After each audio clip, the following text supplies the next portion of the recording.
So, welcome to another edition of Sleepy 8 Métis podcast. If people don't know what the name means to us, it's all about that reference to my people will sleep for 100 years. It'll be the artists that reawaken them. That's Lou Riel's quote, not mine. But we're not sleeping anymore. And that 8, Sleepy 8, when it falls on its side, is an infinity symbol. So I gave you a little teaching at the beginning here. But I want to welcome our guest today. Is a very good friend of ours, especially with the Métis Nation community. Does a lot of work on those community organizations, as well as runs a major company. So I want to introduce Adrian Pruden. He's a Pruden, so we all know that name. And we're very happy for him to be here. He is from Manitoba, and I know he'll tell us his story about that. But we welcome him here today. But first of all, Adrian, I'll introduce you as a community member, but also outline sort of what things do you do or where you come from. How about that? Well, thanks for having me on, Lawrence. It's great to be here, and I appreciate the invitation. As you mentioned, I'm originally from Manitoba. I am from the Kinnesota Alonza Rural Municipality, which is around the Ebb and Flow First Nation, Sandy Bay First Nation on Lake Manitoba. Have deep roots here in Alberta, dating back to the late 1700s, 1800s with John Peter Pruden, who is responsible for all the Prudens here in Canada. Was the chief factor for HBC and was responsible for the naming of the city of Edmonton, credited with that anyway, and also the creation of Acton House, which ultimately became Rocky Mountain House, which is where my roots in Alberta kind of originate from. So, And is John Peter Pruden, did he go back to the Red River? he ended up retiring in the Red River colony. So, he's buried in Manitoba along with the rest of the children, and obviously with the exception of the ones that remained in Alberta and were spread through Saskatchewan all the way back to the retirement villa back in Manitoba. So was he part of the Freemen that built the Bow Fort? Because a lot of them moved down to where the Bow River is.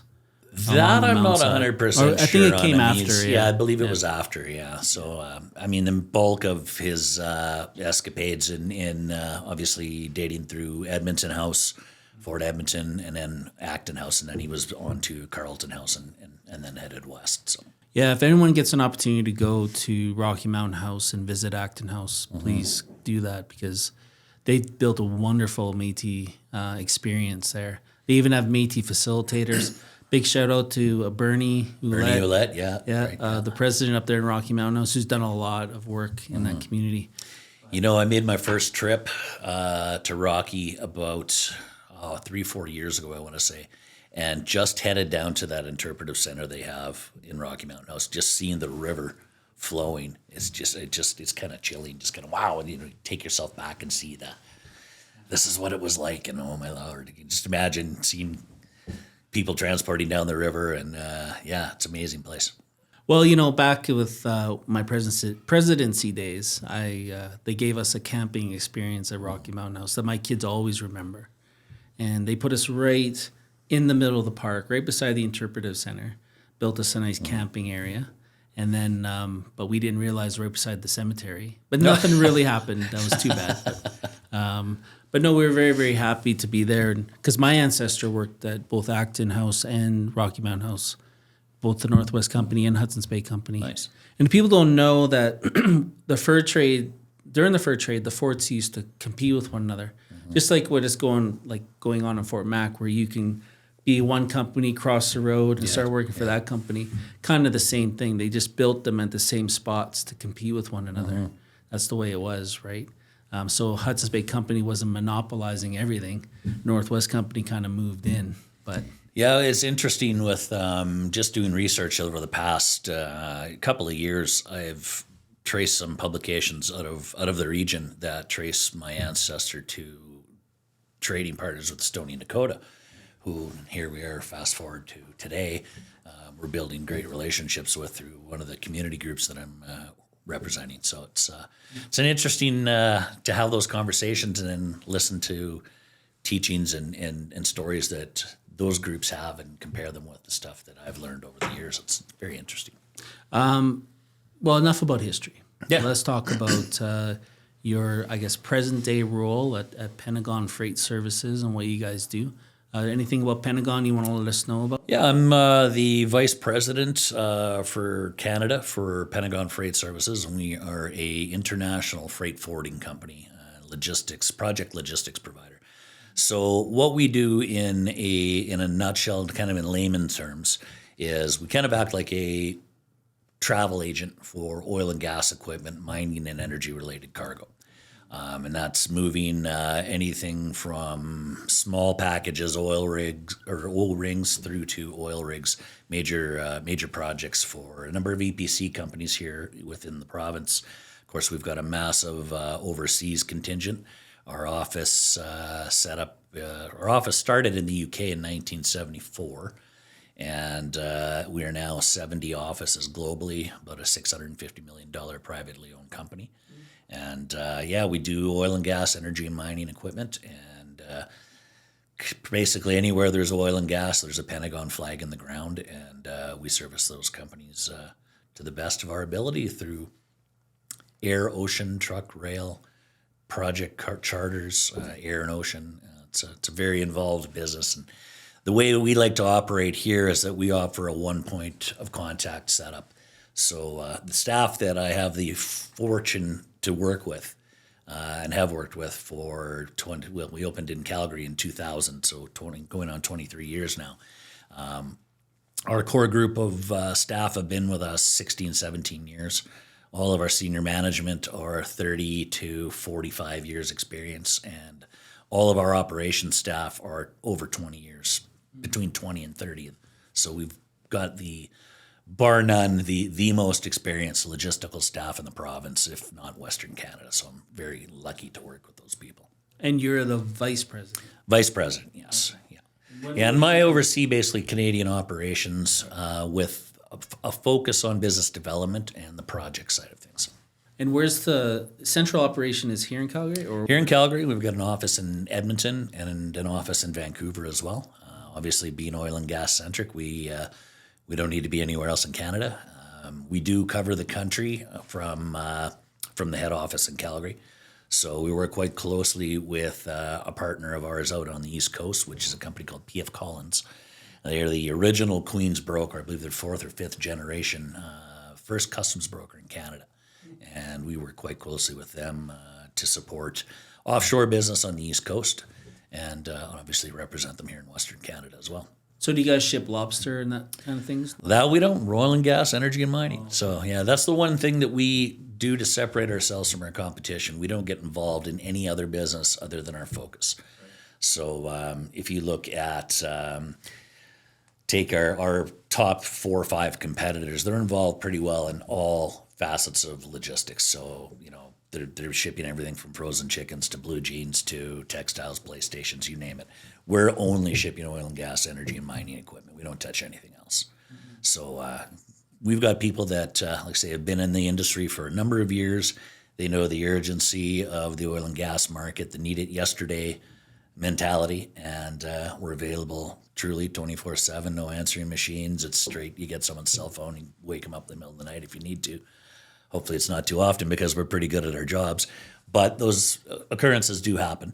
So we kind of separate ourselves from the rest of the field, so to speak. So your shipping, does it go all worldwide or worldwide? Yeah. Most projects? Okay. Yeah, worldwide. Awesome, man. And then you guys have specialized planes, I'm sure. Well, we do. We charter. We're like a third-party broker, so we'll lease space on certain aircraft. We do a number of charter aircraft, especially over the last year and a bit with the last couple of years, especially with the Ukraine conflict. There's been a number of requirements for Antonov charters, which we handle on I won't say regular basis because they're pretty pricey endeavors. Pricing on that, just due to the Ukraine conflict, has gone from on average about $1.4 million a flight up to upwards of $2 to $3 million a flight. And that's just mixed in with the Ukraine conflict, humanitarian relief to different areas of the world. So the fleet that's available for that particular aircraft is half of it's Russian. And of course, since the conflict started, the Russian aircraft have been grounded around the world. And so you've basically cut down that fleet, cut it in half. And so now everybody's competing for a limited number of aircraft, and supply and demand, the price has gone up. Have you visited any of those aircraft here in Calgary? Yeah, for sure. Here? Yeah, no, we've brought them in. The most recent one we brought in was last year, and we're out on. Our people are very hands-on. So myself and one of our project leads were out there for the entire loading process, and it's an interesting aircraft to step onto. When I started my career, it was back in 1990 in Winnipeg, and I was working for a multinational company that basically as a clerk. And I was on a 6-month term. When my term ended, they offered me 2 jobs in Africa and a job in Calgary. And at the time, back in the 90s, for a relatively skinny kid back then, it was a shorter drive home from Calgary to Winnipeg if things went sideways as opposed to going to Africa. Yeah. So I took the position here, and I immediately got thrown into the project side of things from a clerk position. And that was right when Russia opened up for oil and gas. So I got thrown into doing Antonov charters on a monthly basis through to ocean charters and a ton of paperwork. So I was immersed in that for about 2.5, 3 years. And then I moved on and went to different companies. The president of my company, who's based in the United States, him and his wife have really, truly been mentors to me over the past 20 years. Him and I actually met while we was working for that particular company. And 10 years removed, we ended up connecting at an industry function. And after one quick conversation, I ended up leaving the company I was working for and joined Pentagon, and we've been killing it ever since 2000. Okay. So long history. We both have got a fairly heavy project-centric experience, and our staff have also immersed in that as well as day-to-day operations. So, I think the last podcast I talked about was our Red River carts freighting things along the prairies. And I kind of see that sort of DNA genetic lineage happening with you currently. Yeah. Right? Just in the same manner, because before there was train, during those car trails, there was these long trains of Red River carts that were tied together by shag and appy. Yeah. Right? And that's how we moved things economically. Then the railroad came in. They took a lot of our Red River cart trails away from us and put train tracks on them. Yeah. So it kind of follows same suit, that you're kind of still in that same path, which I find is very interesting. Yeah. Well, and when you bring that up, just from the area my family's from in Manitoba is right on Lake Winnipeg. So it was right where Manitoba House was actually built, which it was the mid 1870s. I want to say it was where Treaty 2 was signed. And right on Lake Manitoba, there was one road going in from Westbourne north to where my family's from, and then immediately right on Lake Manitoba is where they had a lot of the landings for people transiting up and down the lake. Mm-hmm. So it was very transportation centric in that area as well back in the 1800s, late 1800s. And a lot of people don't realize that Métis people were doing that, and then operating steamships. We were transporting people back then, which was happened in Batoche when that whole skirmish happened. Those steamships that were operated by the Métis in that area took up arms, and the army took one, and we ended up sinking one. But there's a whole bunch of stories around us in steamships, railways, as well as the Red River carts, but transporting goods. Yeah. No, that's interesting. That's and it's honestly, I didn't really look to get into the career. I kind of stumbled into it when I was in my 20, I guess 21, and I'll tell you, it's been one of the most rewarding things that I've been involved with, just because you learn something new every day, and I try to do that in life as it is. But there's always some kind of new challenge that comes to you.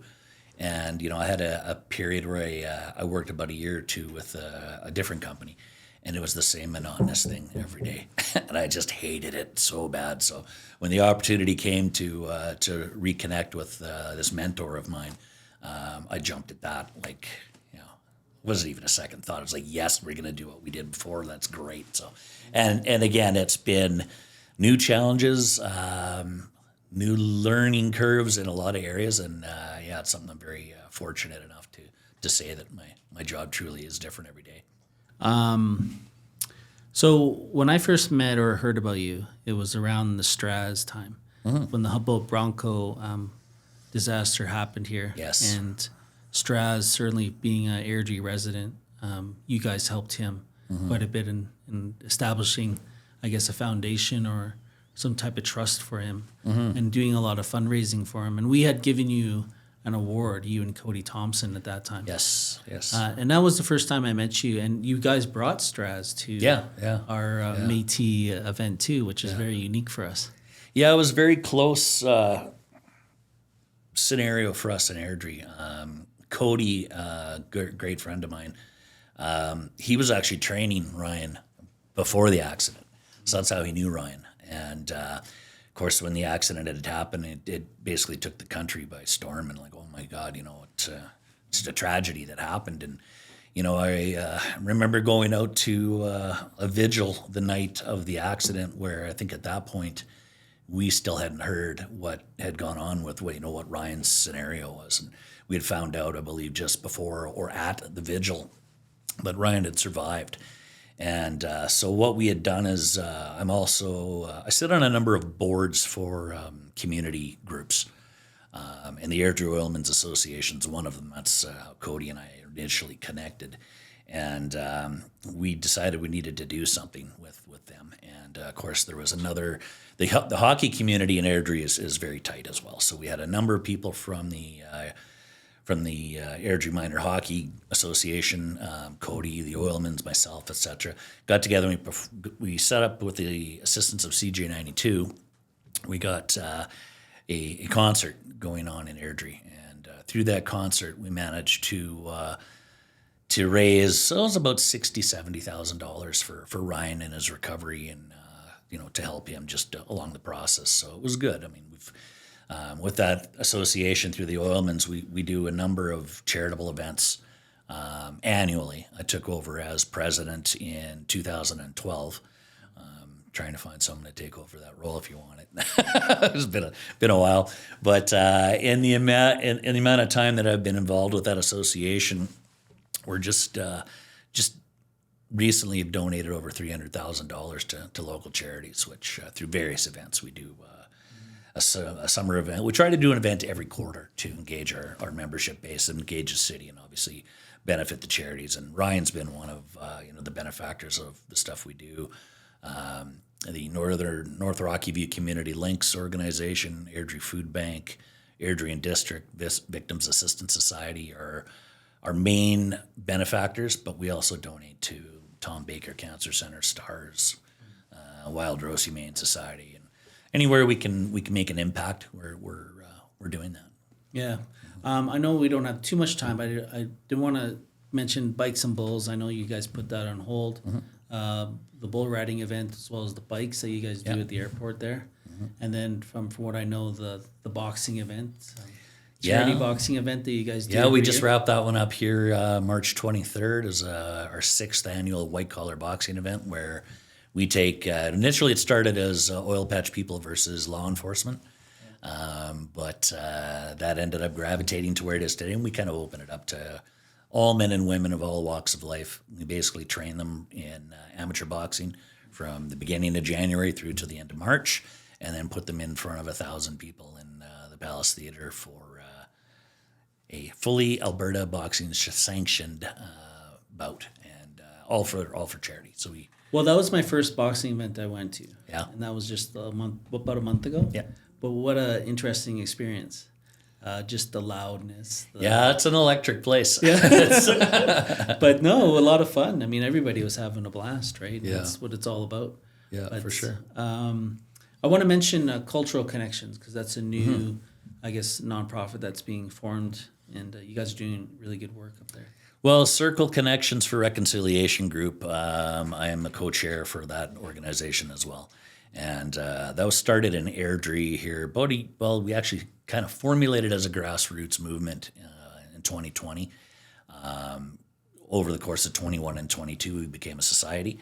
And we're doing everything we can to help promote truth and reconciliation, promote Indigenous lifestyle, and celebrate the Indigenous culture in the city of Airdrie. We've basically held a number of events. We started last year with our first two major events on June 21st for National Indigenous Peoples Day, and then, of course, Truth and Reconciliation Day on September 30th. And we engage Treaty 7 and the Métis Nation of Alberta for basically to again, promote and celebrate Indigenous culture. So we've got an event coming up June 21st. It will be our second event in Airdrie at Nose Creek Park. I'll be running from about 5:30 till 9 p.m. and we'll have jiggers and fiddlers and some elders from the Métis Nation joining us to celebrate our culture. We've also got members of Stoney Nakoda, Blackfoot, Piikani, Kainai nations all participating in the event. So we'll have grass dancers, drummers, singers, etc., and probably some food vendors, some merchandise vendors as well, but all to promote National Indigenous Peoples Day. Awesome. We look forward to that. I want to take this time to thank Adrian for being here today. I also want to mention that we do have a $100 gift card giveaway. So leave your comments what are they leaving in the comment section? Oh, hit subscribe, number one. And number two, if you have any comments or questions for us, I do believe we have a question episode coming up pretty quick about anything that's Métis related. Do you want to ask a question? I'm married. Yeah. Just in case. Yeah, that definitely will be a comment. Yeah. Take it, ladies. But I just want to thank everybody for viewing in, and make sure you hit subscribe, share the YouTube. I think we're doing very well in numbers now, and which is fantastic. And we look forward to more conversation. But thank you. In the spirit of reconciliation, we acknowledge that we live, work, and play on the traditional territories of the Blackfoot Confederacy, Siksika, Kainai, Piikani, the Tsuut'ina, and the Stoney Nakoda nations, the Métis Nation of Alberta Region 3, and all people who make their homes in the Treaty 7 region of Southern Alberta.